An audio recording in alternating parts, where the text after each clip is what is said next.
नमस्कार दगड़ियों, अमर उजाला डिजिटल का रंत रविवार कार्यक्रम में आपको स्वागत है। हफ्ता भर का रविवार के साथ मैं विजय लक्ष्मी। आज सबसे पहले जो रविवार लेके आई हूँ मैं आप पे, वो लेके आई हूँ बजट। वन तो बजट को इंतजार पूरा साल ही सब होता है, लेकिन ई बार को जो बजट है वो सरकार कुछ खास लेके आए। खास ये मायना में अब तक को जो बजट होता है वो कम होता है और पहली बार सरकार ने 1 लाख करोड़ को बजट लेके आए। ये बजट में चाहे युवा वर्ग हो, चाहे किसान हो, चाहे महिला हो या फिर गरीब तबका, हर तबका को सरकार ने ध्यान रखे और बेहतर ये बजट तय बनाने की कोशिश करी ताकि लोगों को ये को लाभ मिल सका। अब लोगों को ये को लाभ कथ्या मिल दो जो आने वाले समय बता पा। ई बार का सत्र में बजट के अलावा और भी कुछ खास रही। ई बार सत्र में 10 विधेयक पास हुए और सबसे जो महत्वपूर्ण विधेयक थे वो थे भू कानून। भू कानून का खातिर यथा का लोग लंबा समय से आंदोलन करना थे और आखिरकार उनका आंदोलन रंग आई और सरकार ने भू कानून लागू करे।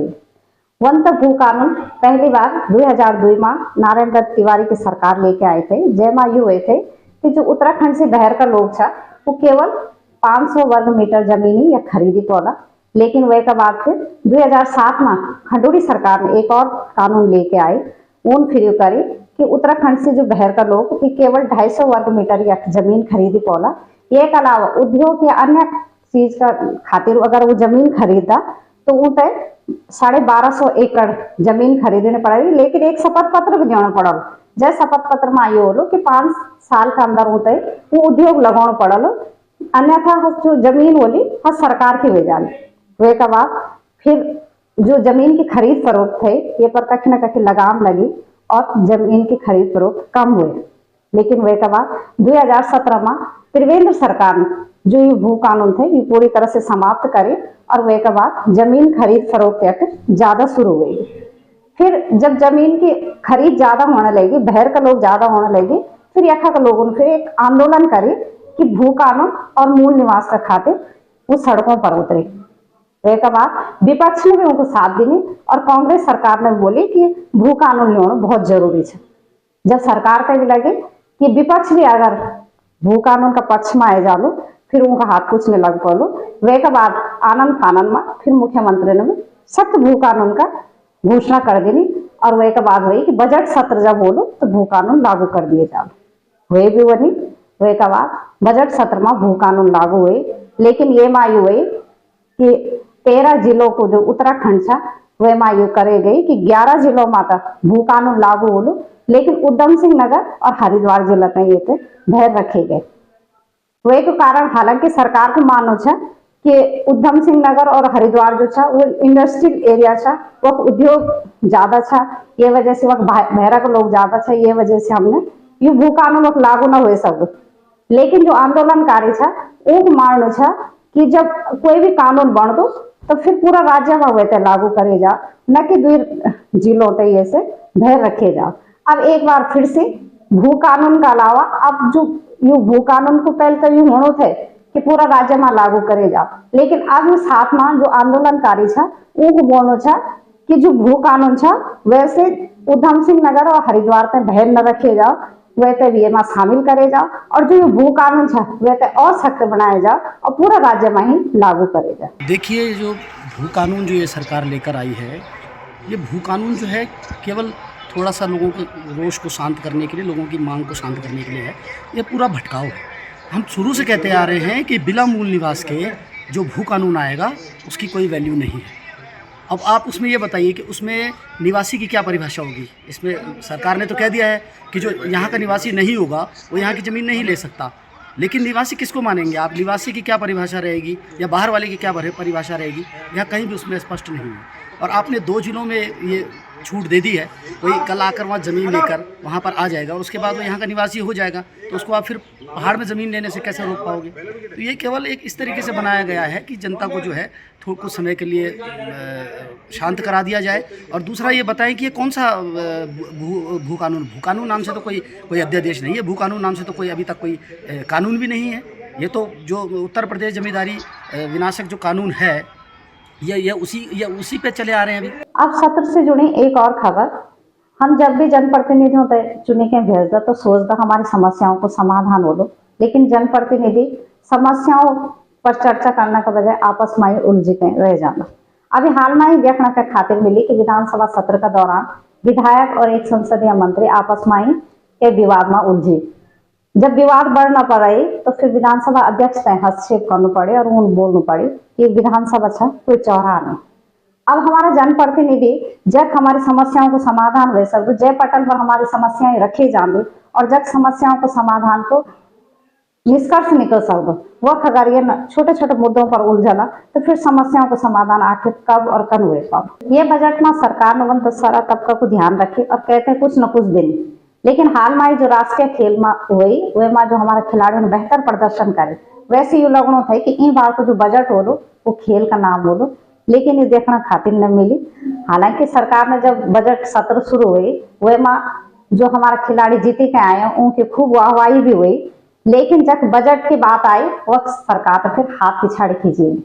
एक तक के जो अकादमी बढ़ने थे और चंपावत में जो स्पोर्ट्स कॉलेज बढ़ने थे खास करके बालिकाओं के लिए वे खातिर भी कोई खास बजट न देनी और जो विकास निधि होंगे वे निधि तय भी शून्य करेगी। सरकार आम आदमी तय स्वरोजगार से जोड़ने खातिर कई योजना चलाने छे, लेकिन अभी हाल में जो आर्थिक सर्वेक्षण सामने आई वैसे पता चली कि उत्तरकाशी, पिथौरागढ़, रुद्रप्रयाग और बागेश्वर 4 जिला ये जिला छा जब अभी तक कोई स्टार्टअप ही शुरू न हो पाए। हालांकि जो मैदानी क्षेत्र छा वे में ये ग्राफ जरूर बढ़ी 85% हुई, लेकिन जो पर्वतीय क्षेत्र छा वह अभी तक स्टार्टअप का नाम पर केवल 15% ही काम हो पाए। सरकार हालांकि दावा भी कर दी कि कई जगह स्वरोजगार शुरू होगी और कई लोगों की ये से जुड़ेगी, कई लोगों की आमदनी बढ़ेगी, लेकिन अगर यूं आंकड़ों पर ध्यान न दे के अगर सरकार धरातल पर ध्यान दिया तो वे शब्द जो आंकड़ा जो बताया जाना चाह वो हकीकत में सामने है। सर अब सैनिकों के आश्रितों का खातिर एक बढ़िया खबर, पहले जो हमारे जो सैनिक शहीद हुए जाते थे उनका जो आश्रित थे उनते अनुकंपा के आधार पर जो सेवा दी जाते थे वे खातिर उनते 2 साल के अंदर ही आवेदन करना पड़ता है। लेकिन अभी हाल में जो कैबिनेट हुए वे में ये तय मंजूरी दी गई कि जो अनुकंपा के आधार पर जो सेवा की जो समय सीमा था 2 साल के अंदर आवेदन करने की वे तय बढ़ेगा 5 साल करेगी। अब 5 साल के भीतर वो लोग कभी भी आवेदन कर सकता और वो सेवा प्राप्त कर सकता। सरकारी विभाग का अधिकारी कक्षा त्वरित गति से काम करता, ये तो हाल में ही एक उदाहरण देखना खातिर मिली उत्तरकाशी का मुखवा गाँव में। मुखवा गाँव में जब भी पता चली कि वह 27 फरवरी को प्रधानमंत्री नरेंद्र मोदी पहुंचना था वे के बाद वह की जो सरकारी मशीनरी था वो पूरी तरह से काम में इतना जुटेगी जो काम सालों से लटके थे वो 1-2 महीना में ही पूरा होगी। अभी तक वह जो सड़क नहीं बन पाए थे, पेयजल लाइन कई साल से लटकी थे वो पेयजल लाइन बनेगी, पार्किंग 100 गाड़ियों की पार्किंग बड़ी के तैयार होगी। ये के अलावा जो सेना को हेलीपैड थे वो सड़क से नहीं जुड़ी पाने थे वो सड़क भी बड़ी के तैयार होगी। क्रश बैरियर लेगी जो फाइलों तय सालों लगी थे एक टेबल से दूसरे टेबल पर जाना में वो फाइल मात्र 1 महीना में ही फाइल ही नहीं गई बल्कि पूरी मशीनरी काम में लेगी और वो काम पूरा धरातल पर उतरी। ये से तो यूं ही लग दो कि अगर वीवीआईपी मूवमेंट जब तक खोलो तब तक ही काम हुए सकदो, तो ये से तो यूं होनो कि वीवीआईपी यंत्र ऑन धिरावा तैसे जो पहाड़ के जो जंग खाई मशीनरी है कम से कम वो भी अपने चाल बदला और काम त्वरित गति से हुआ और वक्त जो लोग आज भी सदियों जो पुराना जीवन जीना था उनका जीवन में भी कुछ आधुनिकता आवा और उनके जीवन में भी कुछ परिवर्तन हुआ। माँ गंगे बहुत खुशी की माहौल से हमारा बीच में ये देश का यशस्वी प्रधानमंत्री माननीय नरेंद्र मोदी जी 26 या 27 फरवरी को माँ गंगा जी का शीतकालीन प्रवास मुखमा माँ आने चले गया। हम सभी ग्रामवासी क्षेत्रवासियों को तहे दिल से स्वागत करता और हमने देखी कि पिछला कई वर्षों में जो काम न हुई ये मोदी जी का आने पर तत्काल होगी। आपने देखे लोग कि मुखबा में जो सबसे ज़्यादा जो परेशानी थे वो पार्किंग की, तत्काल प्रशासन ने पार्किंग बनाई ली और ये काम पहले हो सकता, लेकिन धन्यवाद मोदी जी को कि आप ना मुखबा आने को प्रोग्राम बनाए और हमारी जो समस्याएं विगत वर्ष में लंबित है पड़ी ये सब समस्याओं को समाधान हुए। बात कर लाखों का शौचालय के जब आम आदमी तय मकान बनों का खातिर सरकार की ओर से 2.5 लाख रुपए की रकम मिल दी वह के नगर पालिका बड़कोट ने इन क्षेत्र में 18 लाख रुपए को शौचालय बनाए, लेकिन वे को भी प्रयोग नहीं हो पाए। कई महीनों तक सालों तक अगर तय पूरा रखाव न हुई तो वे का बात वे की मरम्मत का खातिर 10 लाख रुपए और खर्च करेंगे। 28 लाख खर्च करने के बाद भी शौचालय को कोई प्रयोग नहीं होना। बताए जानो कि कुछ इन्हीं तकनीकी दिक्कत छा जैसे ठीक करना खाली तकनीकी विशेषज्ञ बोले जाला, लेकिन तकनीकी विशेषज्ञ पूरा देश में ही नहीं मिल पड़ा जो वे शौचालय तो ठीक कर सकल। अब वो शौचालय जो है वो 4 धाम यात्रा रोड पर है, यमुनोत्री रोड पर, जय वजह से अब आम आदमी तक कोई तीर्थ यात्री भी वे को प्रयोग न कर पालो। तो जो 28 लाख रुपए था वो 28 लाख को महज एक हाथी की तरह खड़े हुए कह रही हूँ, वे को ना तो कोई प्रयोग हुए सकदो। और फिर जो सरकारी धन को दुरुपयोग था वो भी एक सोचनीय विषय था कि अगर जब शौचालय को प्रयोग ही न होना था, इतना महंगा शौचालय को फिर सार्वजनिक रूप से हुए बनाई के लिए बोलो नगर पालिका बड़कोट पब्लिक टॉयलेट जो है 18 लाख की लागत से बने होचे। सबसे बड़ी बात है कि 18 लाख तो ये की लागत है और साथ में 7 से 8 लाख रुपये का प्रोटेक्शन वर्क में खर्च करेंगे।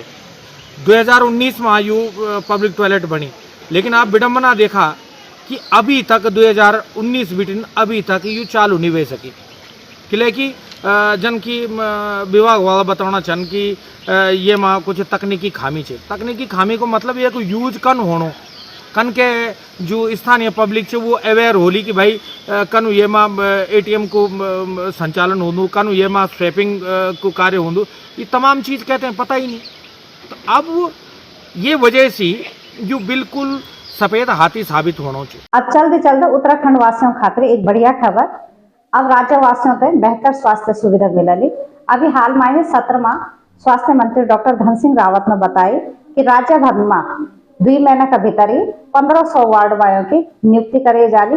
ये के अलावा 3 साल का भीतर ही सारा जो अस्पताल हमारा विशेषज्ञ डॉक्टर विहीन है वो विशेषज्ञ डॉक्टर मिल जाला। ये के अलावा यू है कि मोतियाबिंद और TB को जो राज्यवासी है उनको मुफ्त इलाज मिला। तो दगड़ियों यू था ये हफ्ता को रविवार, अगला हफ्ता आपसे फिर मुलाकात होली अन्य खबर सार का साथ। आपने हमारे ये कार्यक्रम कर लगो छन बताना बिल्कुल न भूले, और हमारे ये कार्यक्रम पे अमर उजाला उत्तराखंड का YouTube चैनल पर देखना बिल्कुल न भूले। हफ्ता में एक बार अंत रविवार। नमस्कार। अमर उजाला जीवांजलि के सारथी की मदद लें और महाकुंभ में स्नान जरूर करें।